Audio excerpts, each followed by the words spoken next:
Hello everyone, आज हम शुरू करने वाले हैं हमारा नया टॉपिक जिसका नाम है ज्योमेट्रिक डिजाइन। पिछले लेक्चर में मैंने आपको रोड का इंट्रोडक्शन बताया, उसकी हिस्ट्री बताई, उसमें हमने कई चीज और पढ़ी जैसे रोमन रोड्स, हमारी मैकडम रोड्स, ये सब पढ़ा, जैकर कमेटी के बारे में पढ़ा। इस लेक्चर में आपको मैं ज्योमेट्रिक डिजाइन के बारे में बताना चाहता हूं। ज्योमेट्रिक डिजाइन में आपको इंट्रोडक्शन की जो मेरा फर्स्ट लेक्चर था उसमें बता चुका हूं कि ज्योमेट्रिक डिजाइन होता क्या है। ज्योमेट्रिक डिजाइन है design of visible features of the roadway. Design of visible features of the roadway, जो जो फीचर्स आप रोड पे देख सकते हैं उन सबकी डिजाइनिंग हमारी क्या होती है, ज्योमेट्रिक डिजाइन कहलाती है।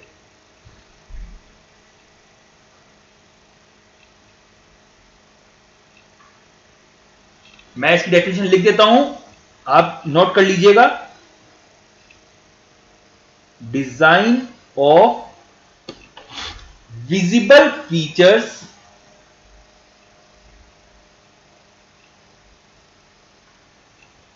ऑफ हाईवे, ये क्या है मेरा ज्योमेट्रिक डिजाइन।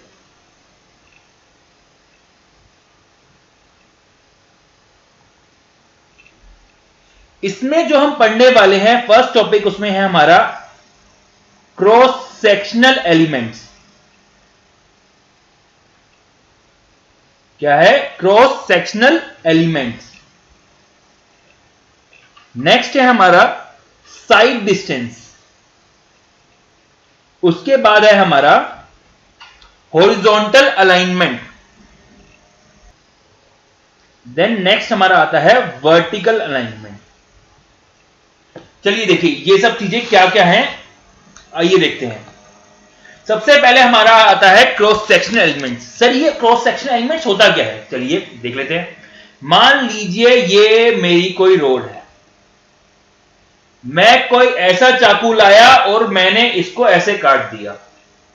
जब मैंने इसको काट दिया, जो जो फीचर्स मुझे इस रोड पे दिखेंगे वो सब मेरे क्या हैं, क्रॉस सेक्शनल एलिमेंट्स।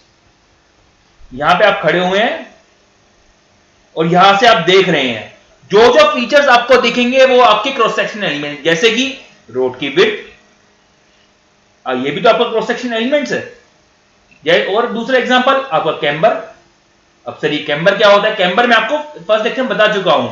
मैंने आपको बताया था कि हम सेंट्रल पोर्शन को थोड़ा उठा देते हैं with respect to outer portion. Central portion को थोड़ा उठा देते हैं ताकि हमारे सरफेस की ड्रेनेज हो जाए। मतलब जैसे ही इसके ऊपर पानी आए वो साइड में चले जाए, वो अंदर सीप ना करे, ये चीज नहीं हो। क्यों? क्योंकि हमें पता है कि इसके नीचे हमारी क्या है, मिट्टी, और पानी मिट्टी के साथ मिलकर बना देगा कीचड़ और रोड हमारी हो जाएगी खराब। तो ये सब जो प्रॉपर्टीज आती हैं, जो हमें फीचर्स दिखते हैं, वो उसे हम बोलते हैं क्रॉस सेक्शनल एलिमेंट्स। नेक्स्ट जो हम पढ़ने वाले हैं इसमें वो है हमारा साइड डिस्टेंस। साइड डिस्टेंस मतलब कितनी दूर तक हम देख सकते हैं रोड पर। अब देखिए इसमें हमारे दो टॉपिक आने वाले हैं, वो है स्टॉपिंग साइड डिस्टेंस और ओवरटेकिंग साइड डिस्टेंस। एक और साइड डिस्टेंस होती है, वो होती है इंटरमीडिएट साइड डिस्टेंस। वो तब प्रोवाइड करते हैं जब हम ओएसडी प्रोवाइड, मैं आपको बताऊंगा क्लियरली, जब ओएसडी जब आएगा उसमें इंटरमीडिएट साइड डिस्टेंस भी आएगा। मैं आपको क्लियरली समझाऊंगा इस चीज को, इंटरमीडिएट साइड डिस्टेंस क्या है। बस इतनी बात समझ लीजिए कि जब ओएसडी हम प्रोवाइड नहीं कर सकते तब हम क्या प्रोवाइड करते हैं, आईएसडी। इतनी बात समझ लीजिए। और ये होता है हमारा 2SSD के बराबर। और कुछ ज्यादा कुछ याद नहीं रखना, ये अब नेक्स्ट वाले पोर्शन में आपको पूरा ढंग समझाऊंगा, बस यहां पे इंट्रोडक्शन समझ लीजिए। तो एसएसडी क्या है? एसएसडी है मेरा स्टॉपिंग साइड डिस्टेंस। एसएसडी है मेरा स्टॉपिंग साइड डिस्टेंस और ओएसडी है मेरा overtaking side distance. Overtaking side distance और ये है मेरा स्टॉपिंग साइड डिस्टेंस।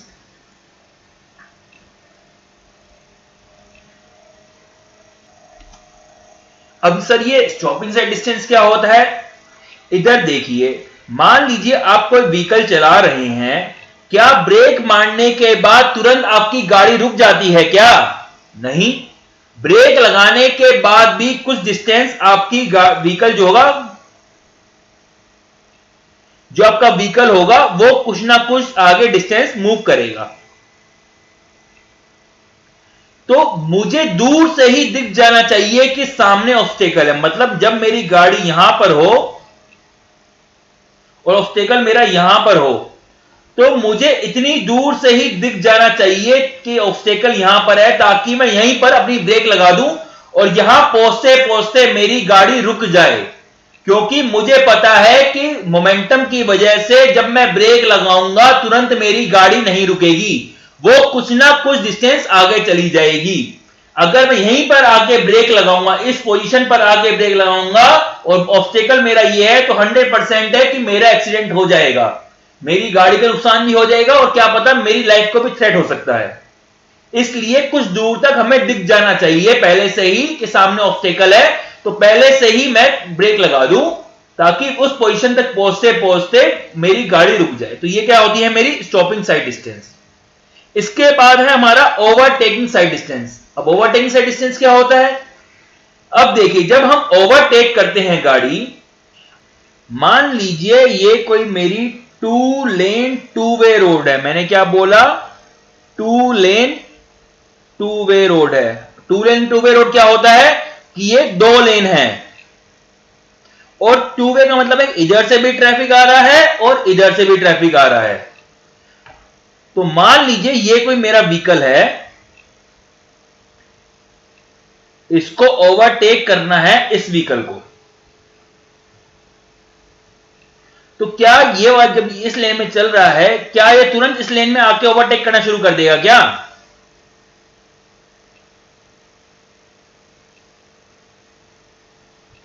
ये जब ये वाला जो मेरा व्हीकल है ऐसे आके तुरंत ओवरटेक करना शुरू कर देगा क्या? नहीं, वो पहले देखेगा कि सामने से कोई ट्रैफिक आ रहा है कि नहीं आ रहा। अगर सामने से कोई ट्रैफिक आ रहा होगा तो ये ओवरटेकिंग करना शुरू नहीं करेगा, ये उसी को फॉलो करते रहेगा अपनी स्पीड कम करके। अगर सामने से कोई ट्रैफिक नहीं आ रहा तो ये शुरू करेगा ओवरटेकिंग ऑपरेशन। ठीक है? तो इस जो ये वाला ड्राइवर है व्हीकल ए का, इसको दूर तक दिखना चाहिए कि सामने से कोई आ रहा है कि नहीं आ रहा। मान लीजिए कुछ मेरी रोड मैंने गलत कर कैसे बना दी, यहां पे मेरा कोई व्हीकल है और यहां पे मेरा कोई दूसरा व्हीकल है। क्या ये जो मेरी रोड ऊपर उठ गई, देख सकेगा कि इधर से कोई व्हीकल आ रहा है कि नहीं आ रहा? नहीं देख सकेगा। बात समझ रहे हैं? तो जब यहां पर ये दूसरी लेन में पहुंच रहा है, अपनी स्पीड बढ़ा रहा है, यहां पे आके उसने देखा अरे सामने से भी कोई व्हीकल आ रहा है, तो ना वो ब्रेक लगा सकेगा ना वो ओवरटेक कर सकेगा। क्यों? अगर ब्रेक लगाएगा तो पीछे की तरफ से कोई ठोक देगा, अगर ओवरटेक शुरू करते रहेगा तो ये ऑब्वियसली बात है सामने से जो ट्रैफिक आ रहा है उससे ठुकेगा। तो इसका एक्सीडेंट होना 100% कंपलसरी है फिर इस केस में। तो जो मेरा व्हीकल ए है उसको दूर तक दिखना चाहिए कि सामने से कोई व्हीकल आ रहा है कि नहीं आ रहा। तो इसी को हम बोलते हैं overtaking side distance.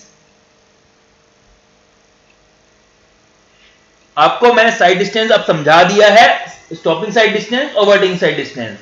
Intermediate side distance का आपको बता दिया है, जहां पर हम ओवरटेकिंग साइड डिस्टेंस प्रोवाइड नहीं कर सकते उस जगह पर हम इंटरमीडिएट साइड डिस्टेंस प्रोवाइड करते हैं। क्या कैसे है कि मैं आपको आगे जब हम ओवरटेकिंग साइड डिस्टेंस पढ़ेंगे उसमें समझा दूंगा। उसके बाद आता है हमारा हॉरिजॉन्टल अलाइनमेंट।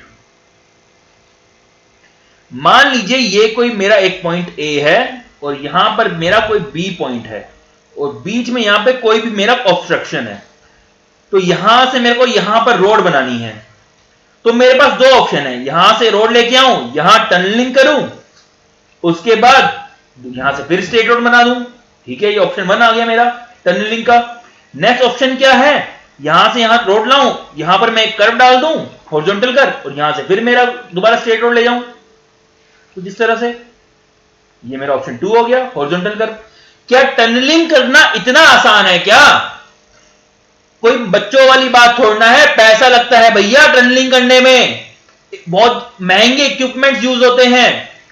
तो हमारे पास बेटर ऑप्शन यही है हॉरिजॉन्टल कर्व डालने का। कई बार क्या होता है रोड में, कई बार हमारे ऑब्स्ट्रक्शन नहीं भी होते, तब भी हम हॉरिजॉन्टल कर्व डाल देते हैं। क्यों? अगर अक्सर हमने देखा गया है, अगर हमारी स्ट्रेट रोड है तो ड्राइवर हमारा स्लीपीनेस फील करना शुरू कर देता है। ड्राइवर को अलर्ट रखने के लिए बीच बीच में कभी कभार हम हल्के से कर्व दे देते हैं।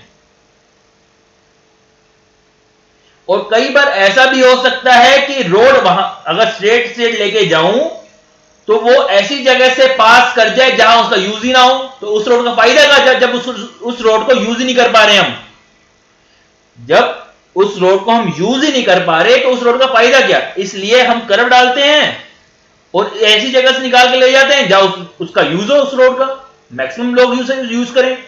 तो हमारा जो centre line of the road है उसे हम क्या बोलते हैं, अलाइनमेंट। उसकी मार्किंग को बोलते हैं अलाइनमेंट। तो वहां पे अगर हॉरिजॉन्टल कर्व बना रहे हैं तो हॉरिजॉन्टल अलाइनमेंट आ जाएगा हमारे। इसी तरह हमारा होता है वर्टिकल अलाइनमेंट। अब वर्टिकल अलाइनमेंट क्या होता है, मान लीजिए यहां पर मेरा कोई स्लोप है, नेक्स्ट दोबारा यहां पर मेरा कोई स्लोप है, ये एंगल थीटा है, ये एंगल फाई है। तो जब मेरी डिफरेंट स्लोप्स हैं, मतलब जो मेरी रोड है उसमें डिफरेंट स्लोप आ रही हैं अलग अलग पोर्शन में, तो उनको ज्वाइन करने के लिए हम क्या यूज करते हैं, वर्टिकल कर्व। अब वर्टिकल कर्व हमारी दो टाइप की होती हैं, या तो वर्टिकल ऐसे कर्व होगी या फिर ऐसे वर्ड डाल दो, ये पॉइंट ए ये पॉइंट बी, ऐसे करके ज्वाइन कर दो या ऐसे करके ज्वाइन कर दो। जब हम ऐसे करके यूज करते हैं तो इस कर्व को बोलते हैं हम समिट कर्व और इस कर्व को बोलते हैं सैग और वैली कर्व। ये समिट कर्व और ये सैग और वैली कर्व। अब यहां से इसको आराम से ऐसे करके ज्वाइन कर दो, ये आपका ए ऑप्शन हो गया, या फिर कुछ इस तरह करके ज्वाइन कर दो, ये आपका बी ऑप्शन हो गया। तो आपकी कर्व कौन सी आनी है, जो आपकी जब हमारे अलग अलग स्लोप हो रही हैं अलग अलग पॉइंट्स में, उनको ज्वाइन करने के लिए कर्व कौन सी आनी है वो हम इसमें पढ़ेंगे हमारे वर्टिकल अलाइनमेंट में। तो आपको मैंने सारी चीज समझा दी है, हमारा cross section alignment, side distance, horizontal alignment and vertical alignment. अब शुरू हम करते हैं हमारे क्रॉस सेक्शन एलिमेंट से, उसके अलग अलग पार्ट से। उससे पहले शुरू करने से पहले मैं आपको थोड़ा सा पढ़ाना चाहता हूं difference between skid and slip, क्योंकि आप अक्सर मैं अक्सर क्वेश्चन में वर्ड यूज करूंगा स्किडिंग ऑफ द व्हीकल। अब क्या होता है, पहले हम देखते हैं स्किडिंग क्या होता है। स्किडिंग क्या है, when part travelled along the road surface is more than the circumferential movement of the wheel due to friction. Sir समझ नहीं आया, हम समझाते हैं। देखिए, मान लीजिए मैंने ब्रेक लगा दी, ब्रेक लगाने के बाद मेरे जो व्हील्स हैं वो जाम हो जाते हैं, वो जैम कंडीशन में आ जाते हैं, मतलब वो घूमना बंद कर देते हैं। लेकिन अपने मोमेंटम की वजह से मेरा व्हीकल कुछ ना कुछ आगे चले जाता है, ये वाला व्हीकल कुछ ना कुछ आगे चले जाता है अपने मोमेंटम की वजह से। जैसे कि यहां पर मैंने आपको दिखा रखा है, एक एग्जांपल आपको दिखा रखा है। तो ये जो मार्क्स हैं इसको बोलते हैं स्किड मार्क्स, जो घसीटे अब लग जाती हैं रोड पे, इसको हम क्या बोलते हैं, स्किड मार्क्स। मतलब कि जब मैं ब्रेक लगाता हूं, मेरे जो व्हील्स हैं वो घूमना बंद कर जाएं, लेकिन अपने मोमेंटम की वजह से मेरा व्हीकल कुछ आगे की तरफ चले जाए, उसे हम बोलते हैं स्किडिंग। तो अब स्लिपिंग क्या होता है, अक्सर आपने खेतों में अपना ट्रैक्टर फंसा हुआ देखा होगा। आप अक्सर देखते हैं कि मेरा जब मैं एक्सेलरेशन देता हूं, मतलब स्पीड पे पैर दबाता हूं, तो मेरा व्हील घूमता है और कीचड़ पीछे की तरफ फेंकता है, लेकिन मेरी गाड़ी आगे की तरफ नहीं जा पाती। मेरा व्हील उसी पोजीशन पे घूमते रहता है, लेकिन मेरी गाड़ी आगे नहीं जा पाती। एक ये आपने एग्जांपल देखा होगा निरमा की एड में, निरमा वॉशिंग पाउडर की एड आती है, उसमें एम्बुलेंस फंस जाती है, तो देखना आपका जो ये एम्बुलेंस का टायर घूमते रहता है लेकिन एम्बुलेंस आगे नहीं जा पाती। तो स्लिपिंग क्या है, when wheel revolves more than the corresponding longitudinal movement along the road. हमारा व्हील तो घूम रहा है लेकिन लॉन्गिट्यूडनल मूवमेंट नहीं हो पा रहा, मतलब मेरी गाड़ी आगे नहीं जा पा रही, इसे हम बोलते हैं स्लिपिंग। तो आपको अच्छी तरह समझ आ गया है स्किडिंग एंड स्लिपिंग में डिफरेंस। स्किडिंग क्या थी, कि आपके व्हील्स जैम हो चुके हैं लेकिन मेरी गाड़ी आगे चली जाती है, ठीक है। और स्लिपिंग क्या है मेरा, कि मेरी जो गाड़ी है वो आगे नहीं जा पा रही और एक ही पोजीशन पर मेरी जो व्हील है वही घूमते रहता है। जो मेरा व्हील है स्लिपिंग में घूम रहा होता है लेकिन मेरी गाड़ी आगे ज्यादा नहीं जा पाती, इसको क्या बोलते हैं हम, स्लिपिंग। अब शुरू करते हैं हमारे क्रॉस सेक्शन एलिमेंट से। सबसे पहले हमारा आता है कैम्बर। कैम्बर में बार बार आपको बता चुका हूं कि जब हम सेंट्रल पोर्शन को उठा देते हैं with respect to outer edges, इस चीज जो हमारी यहां पे स्लोप आएगी, ये जो स्लोप आ रही है इसको क्या हम बोलते हैं, कैम्बर। कैम्बर ये चीज नहीं है, कैम्बर स्लोप है, ये आपका सेंट्रल राइज है, इस चीज से कंफ्यूज मत हो जाना। कैम्बर आपका ये ट्रांसवर्स स्लोप है, आपका ये जो बीच में पोर्शन उठा हुआ है ये कैम्बर नहीं है, ये आपका सेंट्रल राइज है। तो कैम्बर की मैंने डेफिनेशन क्या बताई, transverse slope provided to the road to drain off surface water. मैं अक्सर आपको पहले भी बता चुका हूं कि जब मेरी मान लीजिए ये कोई ऐसे कोई रोड है, इस पे पानी आया तो हमारी कोशिश रहती है जैसे ही पानी आए वो रोड की सरफेस से हट जाए, ताकि अगर हमें पता है अगर ये पानी अंदर चले गया तो मेरी रोड को खराब कर देगा और अगर ऊपर भी रहा तब भी मेरी रोड की सरफेस को खराब कर देगा। तो हमारी कोशिश रहती है कि जैसे ही पानी आए उसको मैं साइड में भेज दूं, तुरंत सरफेस से हटा दूं। इसके लिए हम यहां पर एक स्लोप प्रोवाइड कर देते हैं जिसको बोलते हैं हम कैम्बर। इसमें एक वर्ड आया है ट्रांसवर्स स्लोप। अब सर ट्रांसवर्स स्लोप क्या होता है मैं बताता हूं।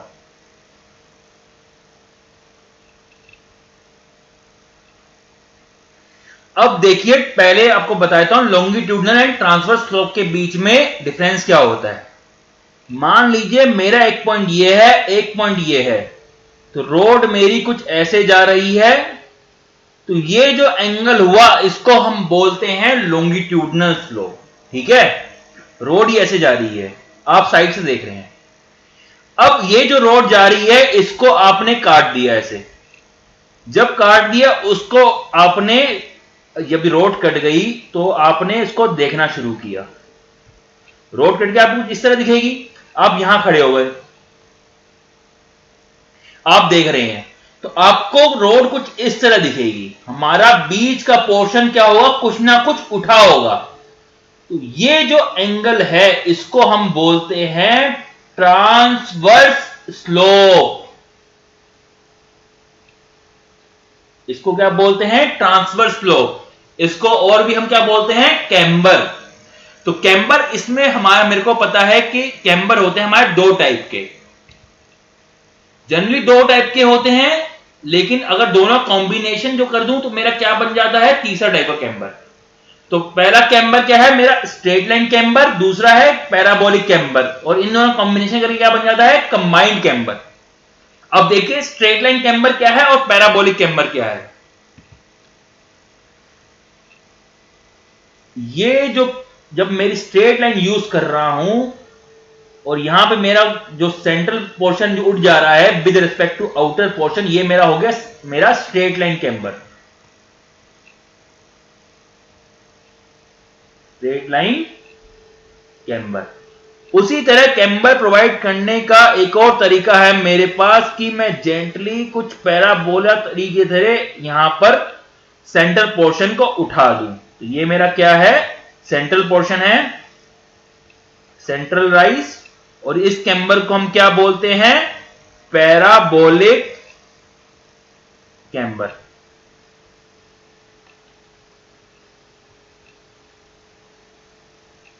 और अगर मैं दोनों को कंबाइन कर दूं तो मेरा क्या बनता है, कंबाइन कैम्बर। वो कैसा होता है मैं दिखाता हूं आपको। मान देख लीजिए, मतलब कि आपकी रोड कुछ ये है, आपका जो आउटर पोर्शन होगा वो आपका स्ट्रेट लाइन होगा और सेंट्रल पोर्शन आपका पैराबोलिक टाइप का होगा। तो ये पोर्शन जो है आपका पैराबोलिक टाइप का होगा और ये मेरा होगा स्ट्रेट लाइन। अब सर पैराबोला बीच में जो डालते हैं वो सब आपको मैं बताऊंगा, आगे देखेंगे कैसे कैसे हम ये बन रहा है, रीजन क्या है पैराबोला यूज करने में, आपको बताता हूं। तो हम शुरू करते हैं स्ट्रेट लाइन कैम्बर से। देखिए ये मेरी कोई यहां से यहां तक रोड है जिसकी विड्थ टोटल है W, ये टोटल विड्थ मेरी है W।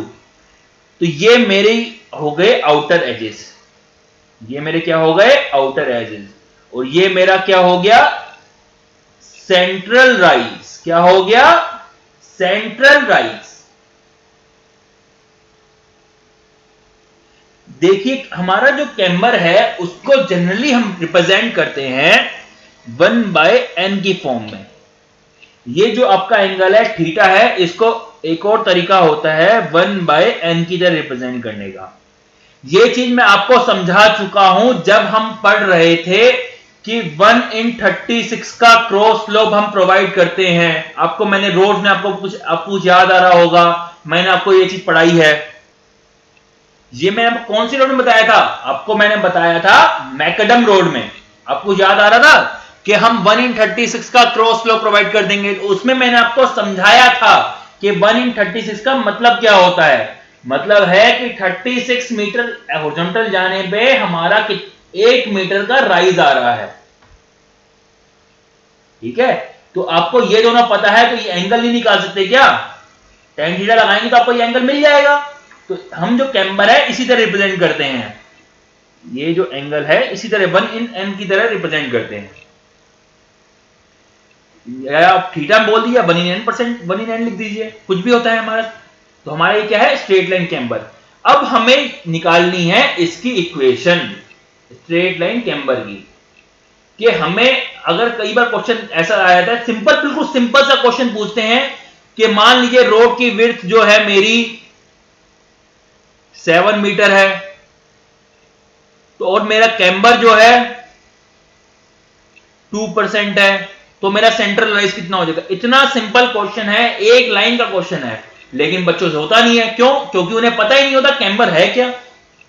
मैंने आपको पहले ही बताया था कि हमारे ट्रांसपोर्टेशन बहुत ही आसान सब्जेक्ट है। तो आइए इसकी इक्वेशन निकालना शुरू करते हैं। ये बन गया मेरा एक स्ट्रेट लाइन कैम्बर जिसका सेंट्रल पोर्शन उठा हुआ है। ये एंगल है मेरा 1/n और ये एंगल है मेरा, बोल दिया मैंने थीटा। तो सेंट्रल पोर्शन उठा हुआ है, तो ये टोटल अगर विड्थ इसकी W है तो ये कितनी हो जाएगी W/2। कितनी हो जाएगी W/2। तो अगर मैं इसमें tan थीटा लगाऊं तो मेरा क्या आ जाएगा, इस पोर्शन को मैं y बोल रहा हूं, तो tan थीटा मेरा क्या आ जाएगा y/W/2। यही तो होगा। मेरे को पता है tan थीटा होता है मेरा परपेंडिकुलर अपॉन बेस, यही होता है। तो परपेंडिकुलर इसमें इस केस में क्या है मेरा y/W/2। तो tan थीटा मेरा क्या आ गया y/W/2। और मुझे यह भी पता है when theta is very small, when theta is very small, tan theta equal to sin theta equal to theta, almost equal to theta, and cos theta equal to 1। अब ये चीज अक्सर बच्चों को कंफ्यूज कर देती है, सर ये कैसे लिख दिया आपने। चलिए देखते हैं कैसे लिख दिया मैंने।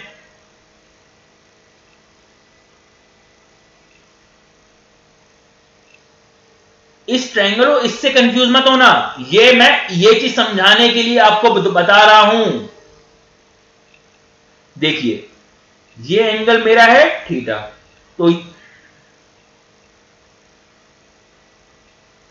तो tan ये मेरा परपेंडिकुलर हुआ, ये बेस हुआ, ये हाइपोटेनियस हो गया।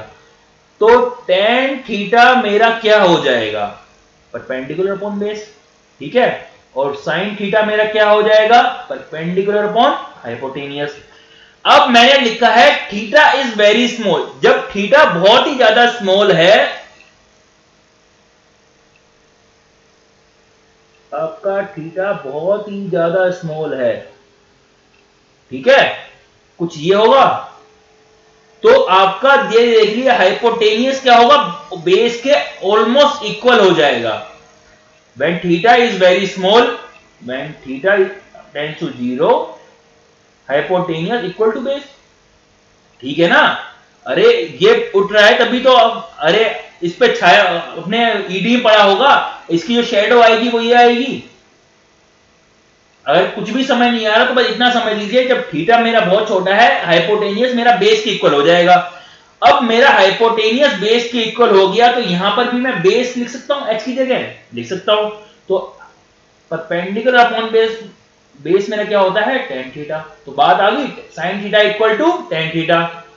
अब सर ये कैसे आ गया इक्वल टू थीटा, तो आपको इतना समझ आ गया, but theta is very small, sin theta equal to tan theta, ठीक है।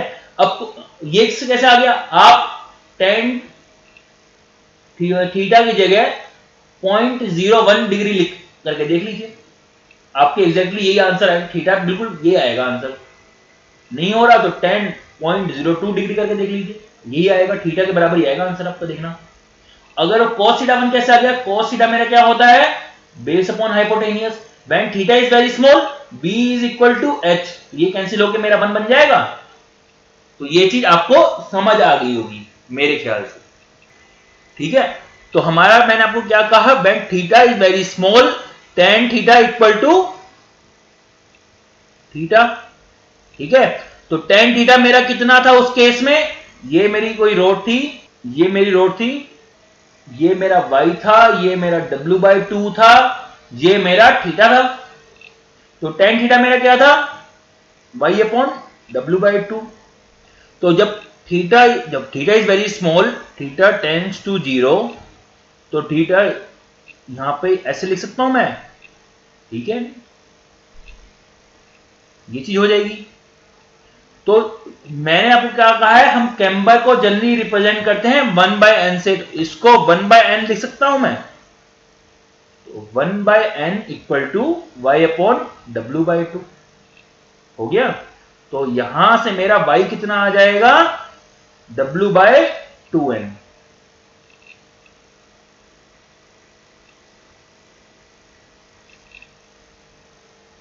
बहुत ही आसान है, ये इक्वेशन आपकी बन गई 1। तो जैसे मैंने आपको एग्जांपल बता रहा था कि उसमें मेरे को रोड की विड्थ दे रखी है 7 मीटर, मुझे कैम्बर दे रखा है 2%। 2% कैम्बर का मतलब क्या हुआ 2/100, मतलब क्या हुआ 1/50। तो इसमें n की वैल्यू कितनी आ जाएगी, यहां से मेरी n की वैल्यू आ जाएगी, अगर कंपेयर करो 50 आ जाएगी।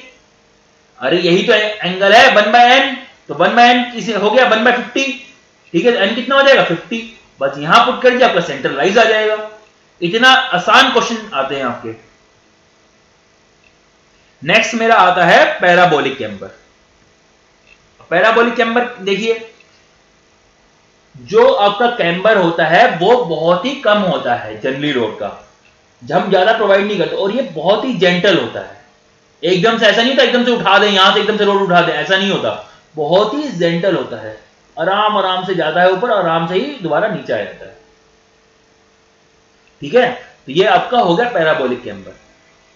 आपको थोड़ा सा मैं लार्ज इमेज दिखा दी है, और इसी कैम्बर के अंदर एक मैं अपना स्ट्रेट लाइन कैम्बर ही बना सकता हूं, आराम से बना सकता हूं, क्योंकि मेरा बहुत ही जेंटल है ये कैम्बर, दोनों रिजेंबल कर जाएंगे, मेरा स्ट्रेट लाइन और ये पैराबोलिक ऑलमोस्ट अराउंड रिजेंबल ही करेंगे, ठीक है। तो ये आपका स्ट्रेट लाइन कैम्बर आ गया जो मैंने रेड से दिखाया है, और ब्लैक से जो मैंने दिखाया वो आपका पैराबोलिक कैम्बर आ गया, ठीक है।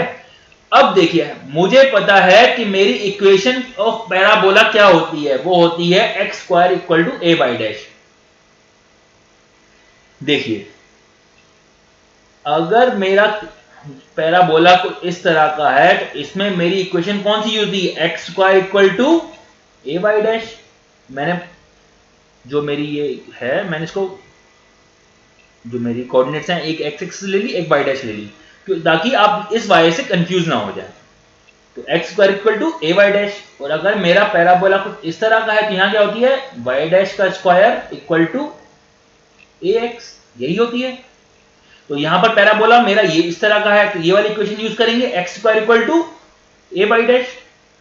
तो when x equal to W by two, जब मेरा यहां से मैं अगर शुरू करूं, यहां से काउंटिंग शुरू करूं, जब मैं x equal to W by two पे पहुंच जा रहा हूं, यहां से चलना शुरू कर रहा हूं और w बाई टू डिस्टेंस चल जा रहा हूं, तो मेरा y कितना उठ जा रहा है, जो मेरा y डैश है यहां पे 0 है। अरे यहां से यहां कोऑर्डिनेट मैंने रखा है एक्सेस, तो यहां पर मेरा x भी 0 है और मेरा y डैश भी 0 है। जब मैं x dash equal to W by two जितना चल चुका हूं, तो मेरा इस लाइन से मेरा ये चीज कितना उठ गया है, y। when x equal to W by two, Y dash equal to Y. तो यहां पे मैंने इस इक्वेशन में वैल्यू पुट करी, तो मेरा क्या आ जाएगा, w बाई टू का स्क्वायर, अरे x की जगह w बाई टू रख दिया मैंने, ठीक है, और a और y डैश की जगह क्या लिख दिया, y। यहां पे तो y है ना, इसलिए मैंने आपको कंफ्यूज ना हो जाए, इसलिए यहां पे y डैश लगा दिया था, ठीक है। यहां पर y डैश तभी लगाया था ताकि कंफ्यूज ना हो जाए इस y से। ये y है आपका सेंट्रलाइज्ड। अब देखिए, तो मेरा ये इक्वेशन क्या बन जाएगी, W square by 4 equal to A by, ये इक्वेशन बन गई। अब मैं आपको अगर मैं याद दिला दूं, जब मेरा स्ट्रेट एंड कैम्बर था कुछ इस तरह का था, ये एंगल 1/n था, जो अभी हमने थोड़ी देर पहले पढ़ा है, उसमें हमारी y की वैल्यू क्या आई थी, y equal to W by two N आया था। ये इक्वेशन को मैंने 1 बोला था। यहां की वैल्यू इसमें पुट कीजिए, W square by 4 equal to A into W by 2n, ये वैल्यू आ जाएगी। इस w से एक w इसका कैंसिल हो जाएगा और इस 2 से ये कैंसिल होकर 2 बन जाएगा। तो मेरी इक्वेशन बन जाएगी w by two equal to A by n, ये आपकी इक्वेशन बन गई। और ये मतलब a equal to W N by two, ये इक्वेशन मान लीजिए मैंने आपकी इक्वेशन 2 बोल दी। इसको मैं हाईलाइट भी कर देता हूं, a equal to W N by two. अब यहां से आपकी a की वैल्यू आ गई, आपकी a की वैल्यू आ गई। अब इस वैल्यू को आप पुट कीजिए हमारी पैराबोला की इक्वेशन में, x equal to A by dash. तो हमारी एक जनरल इक्वेशन बन जाएगी x square equal to W N by two into Y dash.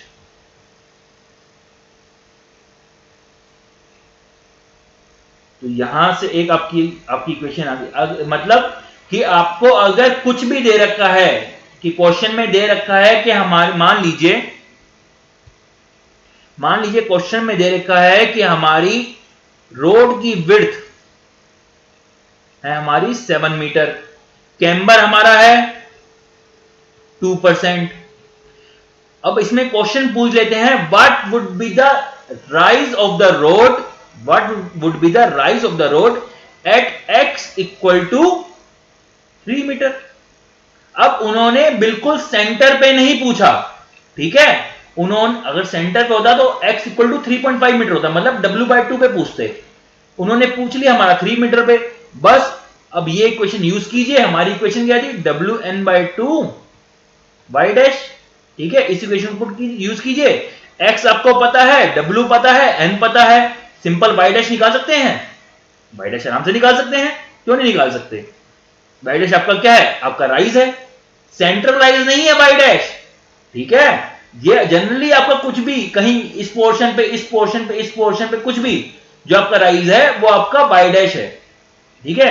जो स्पेशली जो सेंट्रल राइज है उसको मैंने वाई नाम दे दिया, ठीक है। अब देखिए, ये जो क्वेश्चन था इसमें आपको सब कुछ दे रखा था, इस क्वेश्चन कुछ था ही नहीं, सिर्फ 1 मिनट का क्वेश्चन है ये।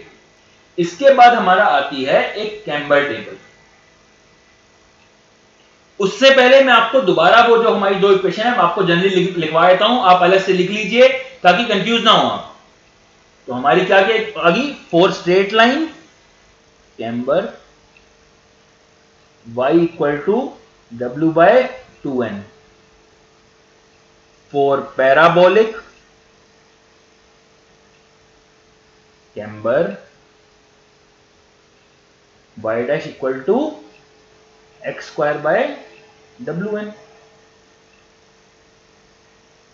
क्या किया मैंने, कुछ भी तो नहीं किया, यहां ये ऊपर 2 चले जाएगा, ये चीज नीचे आ जाएगी, तो यहां पे आपका क्या आ जाएगा 2x² w।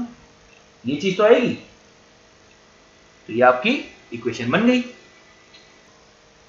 इसके बाद जो हमारा था कंबाइंड चैम्बर, वो आपका कुछ इस तरह का मैंने आपको बताया था, स्ट्रेट लाइन, फिर parabola, then again straight line, इस तरह का वो मैंने बताया था।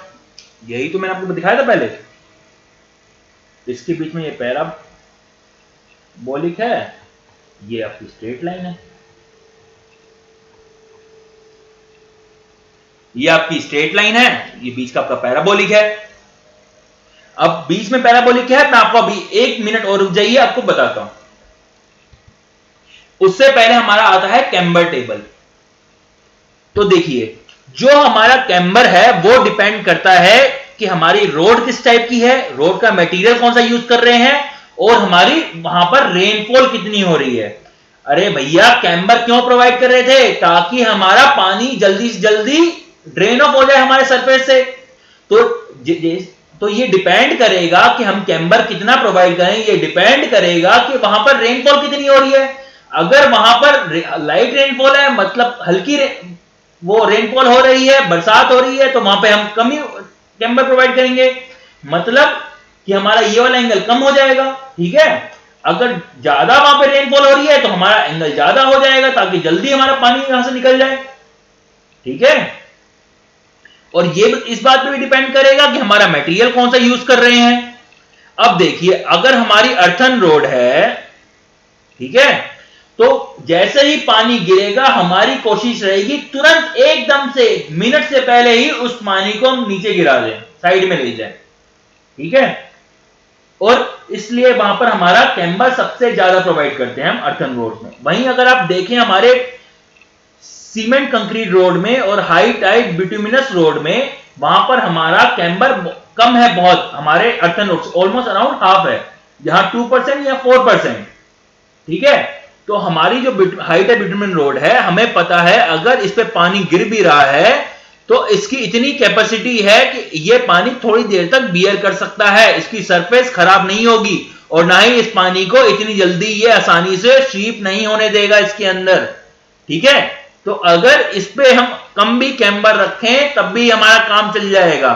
तो जैसे जैसे हमारे मटेरियल की क्वालिटी खराब होती जाती है, वैसे वैसे हम उसका कैम्बर बढ़ाते जाते हैं, उसका ट्रांसफर स्ट्रोक बढ़ा देते हैं, ताकि जल्दी से जल्दी हमारा पानी ड्रेन अप हो जाए, हमारा पानी साइड में चले जाए, वहां पर सरफेस पे ना रुके।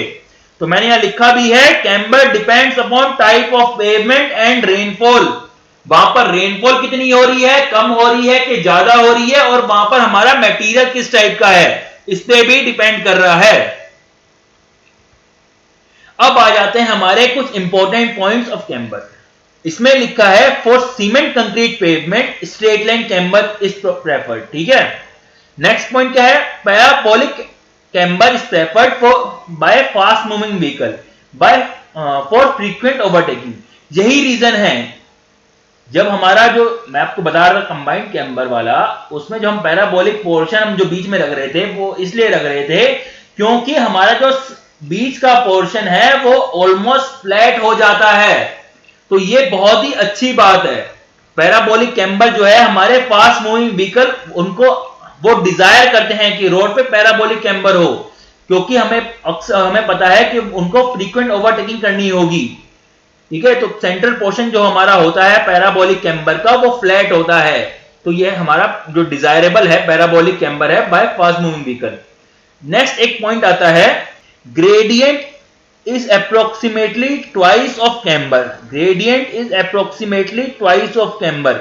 इस चीज को आप एक बार लिख लीजिए, अभी समझने की कोशिश मत कीजिए, ये आगे हम यूज करेंगे इस चीज को। अब आ जाते हैं हमारा डीमेरिट्स ऑफ एक्सेसिव कैम्बर। अगर हम बहुत ही ज्यादा कैम्बर प्रोवाइड कर रहे हैं, मतलब ये एंगल बहुत ही ज्यादा प्रोवाइड कर रहे हैं, तो उसके नुकसान क्या क्या है, डीमेरिट्स होता है उसके नुकसान। तो सबसे पहला है transverse tilt of the vehicle, मतलब कि मान लीजिए मैंने इतना ज्यादा कैम्बर प्रोवाइड कर दिया तो मेरी गाड़ी टिल्ट होके चलेगी। ठीक है, मेरी गाड़ी टिल्ट होके चलेगी। नेक्स्ट क्वेश्चन, नेक्स्ट क्या है, formation of ruts along the outer edge of the pavement. ये बहुत ही इंपॉर्टेंट चीज है, इसको अंडरलाइन कर लीजिएगा। रट्स अलोंग द आउटर एज, इतने चीज को आप अंडरलाइन कर लीजिए। अक्सर क्वेश्चन पूछा जाता है about inner as, about outer as, किसके अबाउट आपके रट्स बनते हैं, मतलब किसके अलोंग आपके रट्स बनते हैं, अबाउट नहीं अलोंग। तो formation of ruts along the outer edge of the pavement due to unequal load distribution. अब इसका मतलब क्या हुआ, इधर देखिए, ये जो मोहतरमा है ये थोड़ी टेढ़ी खड़ी हुई है, आप ऐसे खड़े होकर देखिए तो आपको पता चल जाएगा कि आपके इस वाले लेग पे इस वाले लेग से ज्यादा वजन आ रहा होगा, आपके इस वाले लेग पे ज्यादा वजन आ रहा होगा। थोड़े टेढ़े होके खड़े होके देख लीजिए कभी। तो उसी तरह जब मेरा व्हीकल टिल्ट होके चल रहा है तो इस वाले टायर जो है मेरा ज्यादा लोड बियर कर रहा होगा इस वाले टायर के करस्पॉन्डिंग। तो ये जो मेरा टायर है ये मेरा है आउटर एज, ये देखिए ना, ये आउटर एज की तरफ है, ठीक है, और ये है मेरी इनर एज। तो मेरे जो फॉर्मेशन होता है रट्स, अब रट्स क्या होते हैं, कंसोलिडेशन ऑफ वन और more layer of the road, मतलब कि हमारी रोड बीच में धंस जाती है। जब इस वाले पे ज्यादा वजन आ रहा है, इस वाले टायर से अनइक्वल लोड डिस्ट्रीब्यूशन हो रहा है, तो यहां की रोड धंस जाएगी अंदर, यहां पर रटिंग हो जाएगी, रट्स फॉर्मेशन हो जाएंगे, ठीक है। तो formation of ruts along the outer edge of the pavement due to unequal load distribution. दोबारा देख लीजिए, जब ये मोहतरमा टेढ़ी खड़ी हुई है तो इस वाले लेग पे ज्यादा वजन आएगा और इस वाले लेग पे कम वजन आएगा। आप ऐसे खड़े होके भी देख लीजिए, अब ज्यादा वजन, यहां पे ज्यादा वजन आ रहा है तो यहां की जो लेयर होगी वो धसना शुरू हो जाएगी, वहां पर रटिंग शुरू हो जाएगी। तो हमारे यहां पे इसको अंडरलाइन कर लीजिए, formation of ruts along the outer as. Outer as बहुत इंपॉर्टेंट है, क्वेश्चन पूछा जाता है कि रटिंग इनर एज के अलोंग होगी या आउटर एज के अलोंग होगी। नेक्स्ट है हमारा central line tendency of the driver. मैंने आपको बताया कि हमारा पैराबोलिक कैम्बर, हमारा जो सेंटर पोर्शन होता है आपका फ्लैट होता है, तो हमारे ड्राइवर क्या करेंगे, इसी पोर्शन के बीच में चलाने की कोशिश करेंगे, सेंटर लाइन की पोजीशन चलाने की कोशिश करेंगे। क्यों, यहां पर तो उनको टिल्टिंग पोजीशन चलाना पड़ेगा और यहां पर आपकी स्ट्रेट पोजीशन चलाना पड़ेगा। तो किसको प्रेफर करेंगे, टिल्ट होकर चलाना प्रेफर करेंगे जब बी की पोजीशन पे ट्रेवल करेंगे। तो हमारे जो होती है ड्राइवर की वो सेंट्रल लाइन टेंडेंसी हो जाती है, वो सेंट्रल लाइन पे चलाना पसंद करते हैं।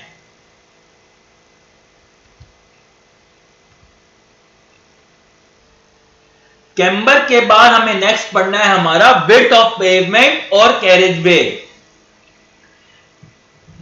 विड्थ ऑफ पेवमेंट बहुत ही इंपॉर्टेंट है, और विड्थ ऑफ पेवमेंट ये चीज डिसाइड उस पर डिपेंड करती है कि हमारा उसमें व्हीकल की जो विड्थ है वो कितनी है। जो हमारी विड्थ ऑफ पेवमेंट है वो डिपेंड करती है कि हमारे व्हीकल की विड्थ कितनी है। अगर व्हीकल की विड्थ ज्यादा हुई, अगर व्हीकल की विड्थ ज्यादा हुई तो हमें विड्थ ऑफ पेवमेंट भी ज्यादा रखनी होगी। आईआरसी ने हमारी जो विड्थ ऑफ वो हमारा व्हीकल है उसे, जो मैक्सिमम विड्थ ऑफ व्हीकल है उसे फिक्स रखा है 2.44 मीटर, जो मैंने यहां दिखाया है। ये क्या है, maximum width of vehicle, maximum width of vehicle, ये क्या है, recommended by IRC, Indian Roads Congress. ये इंडियन रोड्स कांग्रेस ने रिकमेंड किया है। अगर इससे ज्यादा विड्थ हो गई, ठीक है, मान लीजिए ये कोई रोड है और ये पूरे इस रोड पे इतना जो है एक व्हीकल कैरी कर रहा है, तो आप इसे कभी ओवरटेक कर ही नहीं पाएंगे जिंदगी में, आपकी मजबूरी हो जाएगी इसे फॉलो करने के लिए। तो आईआरसी ने क्या कहा है कि जो हमारे विड्थ होगी व्हीकल की, उसने उसे स्पेसिफाई कर दिया है मैक्सिमम जो है 2.44 मीटर। अब मान लीजिए जो मेरी विड्थ ऑफ पेवमेंट है, ये भी डिपेंड करती है कि हमारी कितनी लेन की रोड है। अगर सिंगल लेन की रोड है तो मैक्सिमम विड्थ ऑफ पेवमेंट होगी 3.75 मीटर। टू लेन की रोड है विदाउट कर्व। कर्व क्या है मैं बताता हूं, हमारा नेक्स्ट टॉपिक हमारा कर्व ही पढ़ने वाले हैं। टू लेन विदाउट कर्व है तो वो होगी हमारी 7 metre, two lane with kerb है तो 7.5 मीटर, इंटरमीडिएट लेन है तो 5.5 मीटर, एंड मल्टी लेन है तो 3.5 मीटर पर लेन। अब इंटरमीडिएट लेन क्या होती है? इंटरमीडिएट लेन होती है कि वो सिंगल लेन रोड से ज्यादा है और हमारी टू लेन रोड से कम है। कई जगह जहां पर हम टू लेन रोड नहीं प्रोवाइड कर सकते, वहां पर हम इंटरमीडिएट लेन प्रोवाइड कर देते हैं ताकि वहां पर हमारे जो ओवरटेकिंग ऑपरेशन है, बाकी पार्किंग वगैरह है, उस चीज में आसानी हो सके।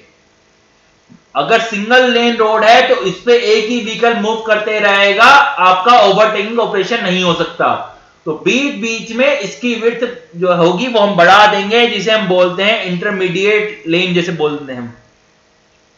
उसकी विड्थ क्या होगी? आपकी सिंगल लेन से ज्यादा है और टू लेन से कम है। अब वहीं अगर आपकी मल्टी लेन रोड है तो आपकी जो विड्थ होगी 3.5 मीटर पर लेन। मतलब क्या है? अगर 4 लेन की रोड है आपकी तो आपकी विड्थ कितनी हो जाएगी? 3.5 इंटू 4 इतने मीटर्स। ठीक है। अब देख लीजिए, जैसे कि ये 3 मीटर की मान लीजिए मेरे पास कोई रोड थी, मान ये यहां पे आप थोड़ा करेक्शन कर लीजिए, ये 3 मीटर नहीं, ये 3 मीटर नहीं है, ये आपका है 3.75 मीटर की सिंगल लेन आपको दिखाई है मैंने। तो अगर मेरी ये 3.75 मीटर की जो मेरी पेवमेंट है, जो मेरी सिंगल लेन है, तो उसपे जो मेरा व्हीकल है वो 2.44 मीटर का हो गया और साइड में जगह बचेगी 0.65 मीटर की। वहीं अगर आपकी टू लेन रोड है तो मेरे दोनों तरफ से मेरे जो होंगे ट्रैफिक आ सकते हैं, ओवरटेकिंग हो सकती है, तो इनके बीच में बची 1 मीटर की जगह और साइड में बची 0.56 मीटर की जगह। नेक्स्ट हमारा आता है शोल्डर्स। शोल्डर्स क्या होते हैं?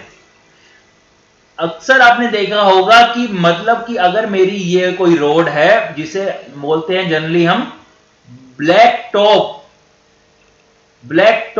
पेवमेंट, ये मेरी कोई ब्लैक टॉप पेवमेंट है, मतलब सिंपल रोड है यार। ब्लैक टॉप पेवमेंट हम जनरली बिटुमिनन रोड को हम ब्लैक टॉप पेवमेंट बोल देते हैं, क्योंकि उसका जो सरफेस होता है वो जनरली ब्लैक कलर का हो जाता है। तो साइड में जो आपकी एक्स्ट्रा जगह हम मिट्टी जो होती है उसे हम क्या बोलते हैं? शोल्डर। रोड के साथ में एक्स्ट्रा जगह होती है, वो हमारी क्या करती है? इमरजेंसी लेन का काम करती है। मान लीजिए कि मतलब कि अगर मेरा कोई व्हीकल खराब हो गया तो हम उसे साइड में रख सकते हैं इस एक्स्ट्रा लेन में। ये जो मिट्टी की अक्सर बना देते हैं हम रोड के साथ साथ, ये चीज रोड के साथ साथ, उसे क्या बोलते हैं हम? शोल्डर। ये क्या करती है? एक इमरजेंसी लेन का काम करती है कि मान लीजिए अगर मेरा कोई व्हीकल खराब हो गया तो उसे हम साइड में खड़ा कर सकते हैं। तो extra width provided adjacent to the road to use as emergency lane. Regular lane के लिए तरह नहीं, इमरजेंसी के वक्त ही उसे यूज करते हैं। आपका जो कलर है शोल्डर का वो डिफरेंट होता है बाकी रोड से, इसका कलर भी होता है डिफरेंट आपकी जनरल रोड से, और इसके सरफेस को थोड़ा रफ भी बनाते हैं ताकि इसे लोग रेगुलर लेन की तरह यूज ना करें, इसको इमरजेंसी की तरह ही छोड़ दें, so that it can not be use as regular traffic lane. इसको थोड़ा रफर बनाते हैं। जब हमारे व्हीकल ड्राइवर को जो व्हीकल चला रहा है उसे थोड़ी दिक्कत आएगी चलाने में, तो ऑब्वियस सी बात है वो उसे यूज ही नहीं करेगा, उस शोल्डर को अक्सर यूज नहीं करेगा, खाली इमरजेंसी की टाइम यूज करेगा। नेक्स्ट आपका है according to IRC minimum width of shoulder for two lane rural highway is 2.5 metre.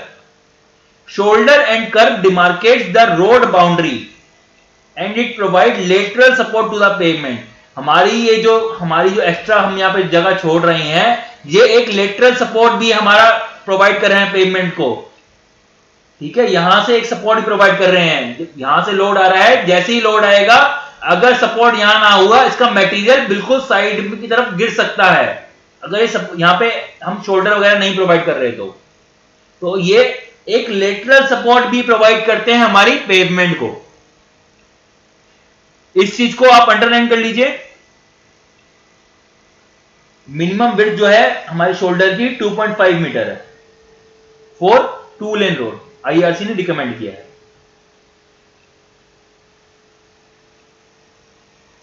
Next हमारा आता है width of roadway. Width of roadway, ये रोडवे है, ये कैरेज वे नहीं है, ये है हमारा carriage way, width of carriage way along with separators plus shoulder. जो आपकी पेवमेंट है, जो उस पे आप गाड़ी चलाते हैं, ये उसकी विड्थ प्लस शोल्डर की विड्थ, ये देखिए, ये शोल्डर इस तरफ और शोल्डर इस तरफ, सबकी यहां से यहां तक जो आपकी है वो आपकी क्या है, width of roadway. Width of roadway अलग है, विड्थ ऑफ कैरेजवे अलग है। ठीक है, विड्थ ऑफ कैरेजवे सिंपल होता है आपका विड्थ ऑफ पेवमेंट, कैरेजवे आपका पेवमेंट को ही बोलते हैं। ठीक है, तो इस कैरेजवे का विड्थ प्लस शोल्डर का विड्थ, और बीच में अगर कोई सेपरेटर है तो उसकी विड्थ भी इंक्लूड होगी, तो उसको क्या बोलते हैं, हमारी विड्थ ऑफ रोडवे। इसके बाद हमारा आता है width of formation of various class of road.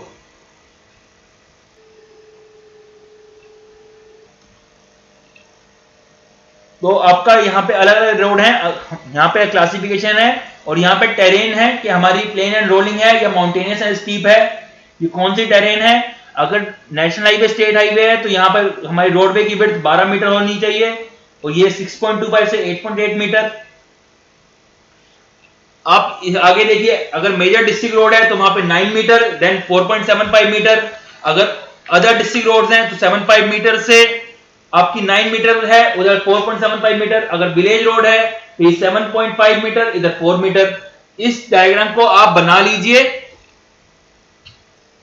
ये देखिए 12 मीटर, ये कैसा है, इधर देखिए, हमारी ये विड्थ कितनी थी 2 लेन रोड के लिए, 7 मीटर। अगर कर्व वगैरह मान लीजिए कर्व नहीं है, ठीक है, ये कितनी थी हमारी 2.5 मीटर मिनिमम, हमारा आपको मैंने बताया था कि 2.5 मीटर तो होगा ही। तो ये हमारा 2.5 प्लस 2.5 कितना होता है 5 मीटर, 5 प्लस 7 12 मीटर। तो ये आपका 12 मीटर आ गया। नेक्स्ट हमारा आता है कर्व। कर्व है हमारा, it is the boundary between pavement and median और फुटपाथ और शोल्डर।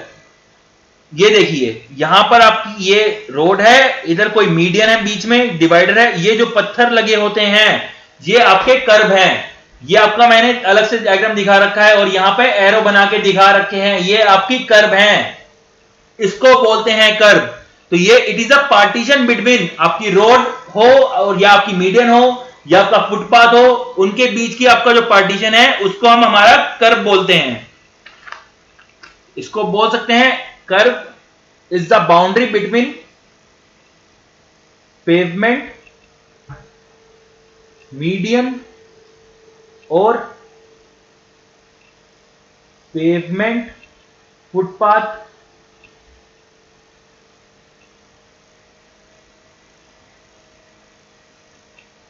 या फिर पेवमेंट और शोल्डर।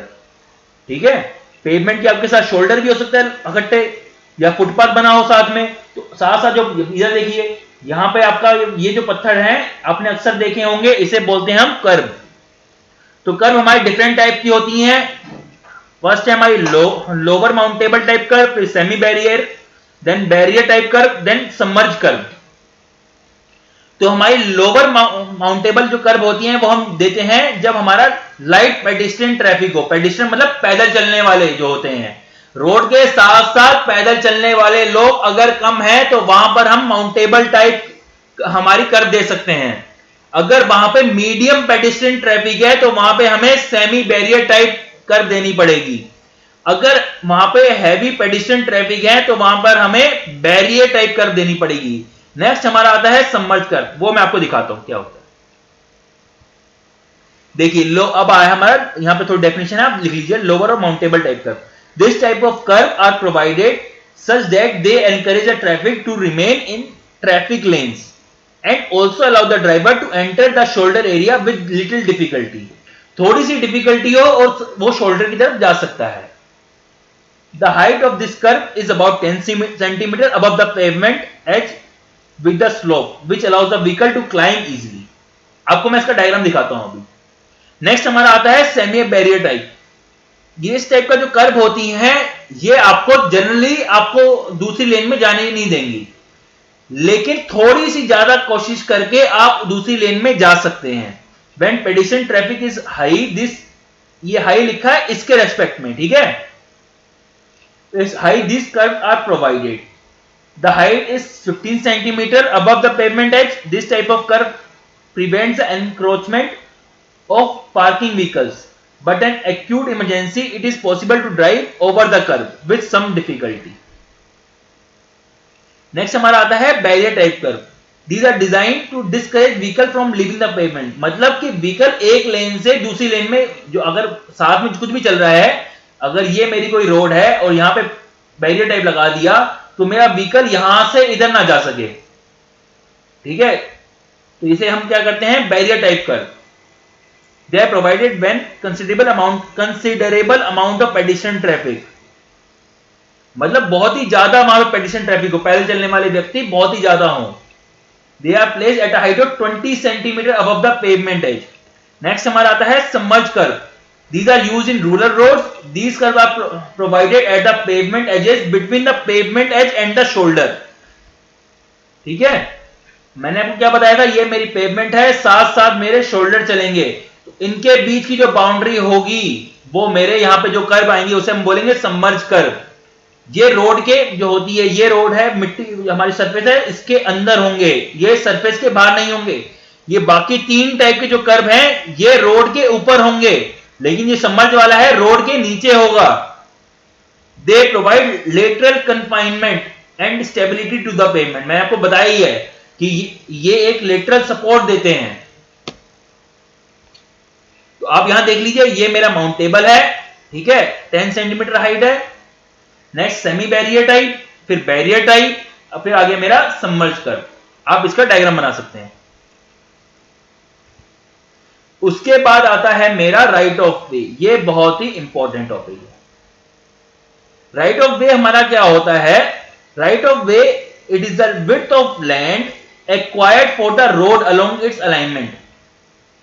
मतलब क्या कि कितनी हम जो लैंड है उसे एक्वायर करें वहां पे रोड डेवलपमेंट करने के लिए। देखिए रोड जो है हमारी यहां से यहां तक ही है, ठीक है, लेकिन जो जमीन है वो हम यहां से लेकर यहां तक एक्वायर कर लेते हैं। इसके बहुत सारे रीजन हैं।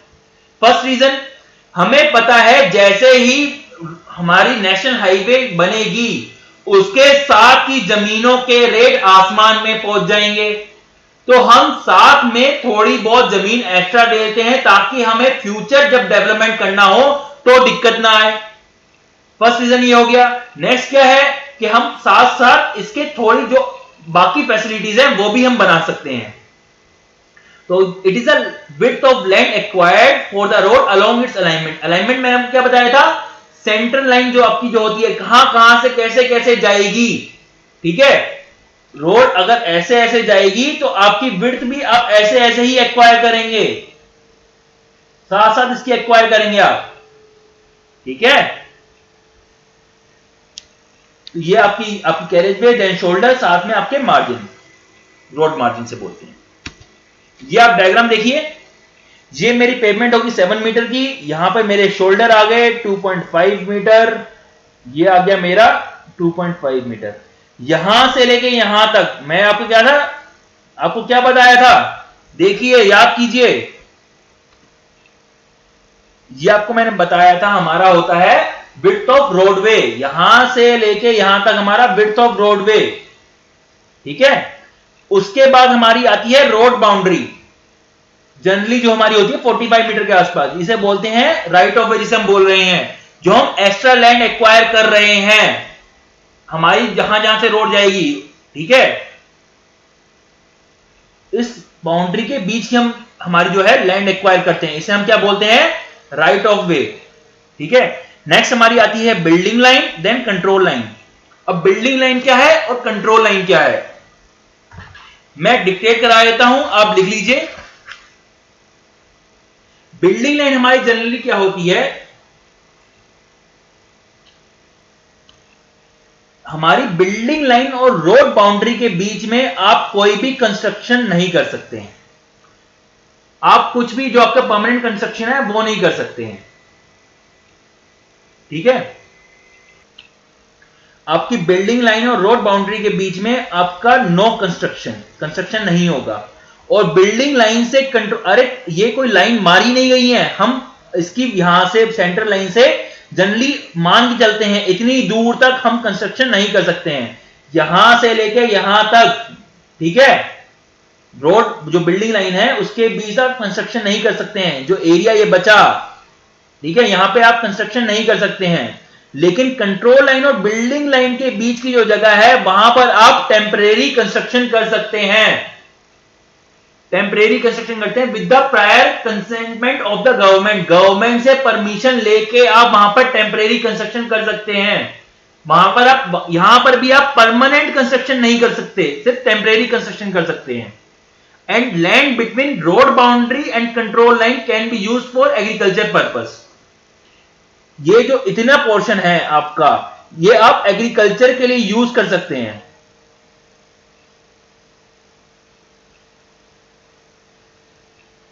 ठीक है, लेकिन इसका मतलब ये नहीं यहां पर आप बड़े बड़े पेड़ उगा दें। जनरली एग्रीकल्चर, जो आपकी वीट उगती है, राइस उगता है, उसके लिए आप एग्रीकल्चर पर्पस के लिए यूज कर सकते हैं। तो हमारे, मैंने आपको बताया, रोड बाउंड्री और बिल्डिंग लाइन के बीच में आप कोई कंस्ट्रक्शन नहीं कर सकते, और बिल्डिंग लाइन और कंट्रोल लाइन के बीच में आप सिर्फ टेम्परेरी कंस्ट्रक्शन कर सकते हैं। तो आप लिख लीजिए, in between road boundary and building line no construction activities allowed, and in between building line to control line temporary constructions are allowed with the prior permission of the government.